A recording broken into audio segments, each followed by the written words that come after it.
आदरणीय साहू जी महाराज जी छत्रपति जी की जीत भारी मतों से इस क्षेत्र से होने वाली है, कोई हरा नहीं सकता। मैं ज्यादा लंबी बात नहीं करूंगा क्योंकि अभी आदरणीय साहू जी को भी बोलना है, शरद पवार जी को भी बोलना है, उद्धव जी को भी अपनी बात रखनी है। मैं दिल्ली से चल के आपके बीच में ये कहने के लिए आया हूं, हमारे प्रमुख, हमारे मुखिया अरविंद केजरीवाल जी को इस सरकार ने जेल में डाल दिया।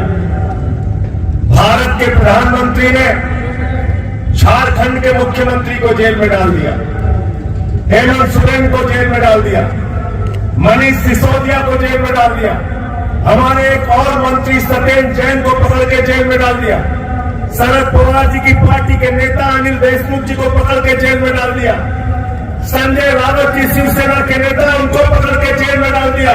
मुझे 6 महीने जेल में रखा, लेकिन मैं प्रधानमंत्री जी से कहना चाहता हूं, चाहे जितनी जेल में डालो तुमसे लड़ाई जारी रहेगी और इस बार के चुनाव में तुमको इस देश की जनता तुम्हारी तानाशाही का जवाब देगी। दुनिया का सबसे बड़ा लोकतंत्र है भारत। 145 करोड़ लोग अपने वोट की ताकत से नेता चुनते हैं, उनको सांसद बनाते हैं, विधायक बनाते हैं, मंत्री और मुख्यमंत्री बनाते हैं। प्रधानमंत्री जी और उनकी पार्टी सारे विपक्ष को जेल में डालना चाहती है। मुझे तो प्रधानमंत्री जी के ऊपर एक छोटी सी कहानी याद आ गई। एक बार एक लड़का सारे विपक्ष को जेल में डालना चाहते हैं मोदी जी। एक बार एक लड़का ट्रॉफी लेके अपने पापा के पास पहुंचा, उसने कहा पापा मैं फर्स्ट आया, पापा मैं फर्स्ट आया, दौड़ में मैं फर्स्ट आया। पापा ने कहा बेटा बहुत बहुत बधाई तुमको, ये बताओ तुम्हारे साथ प्रतियोगिता में कितने लोग थे? बोले पापा मैं अकेले दौड़ रहा था, फर्स्ट आया, फर्स्ट आया, फर्स्ट आया। वो अकेले चुनाव लड़ना चाहते हैं, सारे विपक्ष को जेल में डालना चाहते हैं। मैंने सुना था कोई कार चोर होता है, कोई बाइक चोर होता है, कोई सोना चोर होता है, कोई घर में घुस के चोरी करता है। प्रधानमंत्री और उनकी पार्टी चोर है, पूरी की पूरी पार्टी चोरी करने जाती है।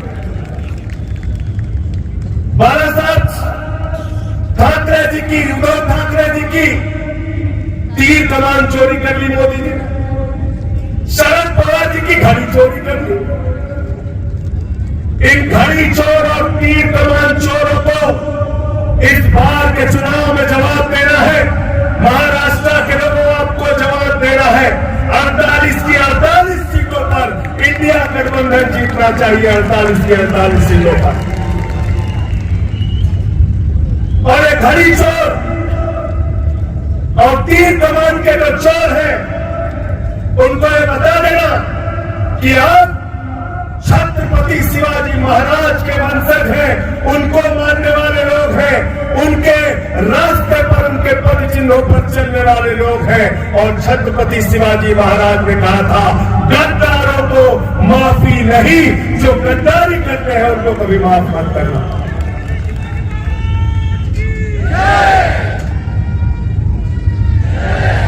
गद्दारों को जवाब देने के लिए तैयार है आप? हाथ उठा के बताइए तैयार है ना? मोदी जी कहते हैं हमारी ये गारंटी, ये गारंटी, ये गारंटी। मैंने कहा मोदी जी आपकी सिर्फ एक गारंटी है, झूठ बोलने की गारंटी है। प्रधानमंत्री नरेंद्र मोदी ने 10 साल में इतना झूठ बोला, इतना झूठ बोला, मैं समझता हूं विश्व रिकॉर्ड बन सकता है प्रधानमंत्री। और मोदी जी के बारे में तो मैं कहता हूं, प्रधानमंत्री को कोई बात मालूम हो ना मालूम हो, लेकिन गंजे को भी कंघी बेच सकते हैं भारत के प्रधानमंत्री। गंजे को भी कंघी बेच सकते हैं। इतना झूठ कहने लगे 2 करोड़ नौकरी हर साल देंगे, किसानों की आमदनी 2 गुना करेंगे, इतना काला धन लाएंगे कि 15 लाख हर खाते में जमा हो जाएगा। किसान जब काले कानून के खिलाफ दिल्ली में पहुंचा तो उसके सामने कीले गाड़ दिए गए, किसानों पर लाठियों से पिटवाया गया। 750 किसानों ने अपनी शहादत दी। मैं महाराष्ट्र के लोगों आपसे कहने के लिए आया हूं, जिन्होंने 750 किसानों की जिंदगियां दी, उनकी चुनाव में जमानतें जब्त कराने का काम आपको करना है। प्रधानमंत्री जी कहते हैं 400 पार, 400 पार, 400 पार। ये फर्जी नारा है, ये जुमला है, याद रखना। प्रधानमंत्री ऐसे नारे कई राज्य में दे चुके हैं। बंगाल में गए, कहने लगे 200 पार, 200 पार, 200 पार, आई 73 सीट। झारखंड में गए, कहने लगे 65 पार, 65 पार, 65 पार, आई 23 सीट। मिजोरम में गए, कहने लगे 21 पार, 21 पार, 21 पार, आई 1 सीट। महाराष्ट्र में कहने लगे 150 पार, 150 पार, 150 पार, आई 105 सीट। कर्नाटक में गए, कहने लगे 130 पार, 130 पार, 130 पार, आई 65 सीट। दिल्ली में आए, बोले 45 पार, 45 पार, 45 पार, आई 8 सीट। अब कह रहे 400 पार, 400 पार, 400 पार। जनता कह रही 30 पार, 30 पार, 30 पार। इनको 30 पार करना है ना? तैयार है ना आपको? तैयार है ना? तैयार है इनको 30 पार करना है ना? कैसे कैसे मंजर अभी आने लगे हैं, कैसे कैसे मंजर में आने लगे हैं, और गाते गाते लोग चिल्लाने लगे हैं, बदल डालो इस तालाब के पानी को। कमल के फूल तो मुरझाने लगे हैं, कमल के फूल तो मुरझाने लगे हैं। कितना घमंड हो गया मोदी जी को। गाना गा रहे हैं, कह रहे हैं जो राम को लाए हैं हम उनको लाएंगे।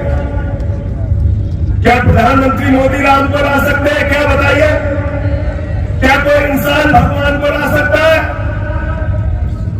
तो राम जिनको लाए हैं, अब राम उनको विदा कर देंगे। ये वक्त आ गया है। 300 से ज्यादा इंडिया गठबंधन की सीटें आने जा रही है। इंडिया गठबंधन की सरकार 4 जून को बनने जा रही है, और ये 400 पार का नारा फर्जी साबित होगा। मैं आपको यकीन के साथ कहना चाहता हूं। अंत में एक बात कह के अपनी बात को खत्म करूंगा। भारत दुनिया का सबसे बड़ा लोकतंत्र है, और दुनिया के सबसे बड़े लोकतंत्र के प्रधानमंत्री 10 साल के बाद आपसे वोट मांगने जाते हैं। 10 साल में शिक्षा के लिए क्या किया नहीं बताते, बिजली के लिए क्या किया नहीं बताते, किसान के लिए क्या किया नहीं बताते, नौजवान के लिए क्या किया नहीं बताते, महिलाओं की सुरक्षा के लिए क्या किया नहीं बताते। भारत के प्रधानमंत्री और उनकी बातों को सुन के देश शर्मिंदा हो जाता है। 10 साल के बाद भी हिंदू मुसलमान, हिंदू मुसलमान, हिंदू मुसलमान इसके नाम पर वोट मांगते हैं। मैं मोदी जी से कहना चाहता हूं, मोदी जी अब आपका ये हिंदू मुसलमान वाला फार्मूला चलने वाला नहीं है। हमारे काम का हिसाब दो, जो वादे किए थे उसको तुमने क्यों नहीं पूरा किया, इसका हिसाब दो। इसके हिसाब के नाम पर इनसे वोट लेना। साथियों और दोस्तों, मैं सिर्फ यही कहने जा रहा हूं, उत्तर प्रदेश गया था, वहां हवा बदली है, हरियाणा में हवा बदली है, राजस्थान में हवा बदली है, दिल्ली में हवा बदली है।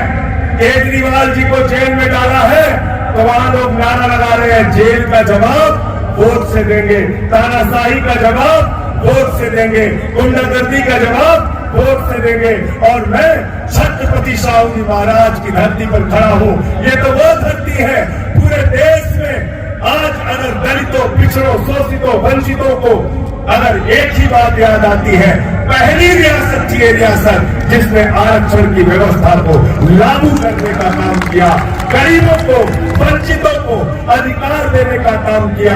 मैं आपसे यही कहना चाहता हूं, ये बेईमान अगर दोबारा आवे तो ये आरक्षण खत्म करेंगे, संविधान खत्म करेंगे, आपके वोट की ताकत खत्म करेंगे। हम बाबा साहब डॉक्टर भीमराव अम्बेडकर के संविधान को खत्म नहीं होने देंगे, हम अपने आरक्षण को खत्म नहीं होने देंगे, हम अपने वोट की ताकत को खत्म नहीं होने देंगे। हम भारतीय जनता पार्टी और एनडीए को इस चुनाव में हराएंगे। और मैं फिर दोहरा रहा हूं, महाराष्ट्र में 48 के 48 सीटें इंडिया गठबंधन को दे देना, इन परिवारों को हराने का काम करना। बहुत बहुत शुक्रिया, बहुत बहुत धन्यवाद।